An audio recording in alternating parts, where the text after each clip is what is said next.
Okay, kuna aina ya wanawake ambao huwa wanaingia kwenye mahusiano na wanaume, lakini baada ya hapo wanaume wanawaacha na kwenda kuoa wanawake wengine au kuoa marafiki zao wa karibu, na wanawake hawa wanaingia kwenye mahusiano na wanaume wengine, na baadaye wanawake hawa, wale wanaume wa zamani wakiwafuata au wakiwarudia, wanawakubali na wanaamini kwamba wale wanaume wamebadilika na wameacha na mambo yao ya zamani.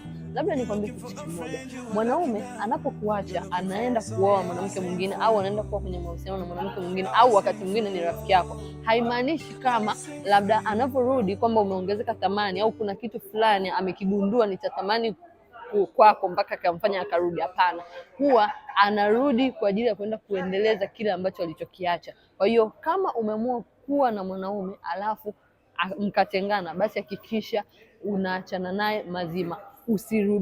Usirudie tena matapishi. Lakini kama ni mwanamke ambaye umekuwa ukufuata na unawarudia, basi ujue una tatizo la afya ya akili. Hudhuria kwenye madarasa yangu ili uweze kuondoa changamoto ya afya ya akili.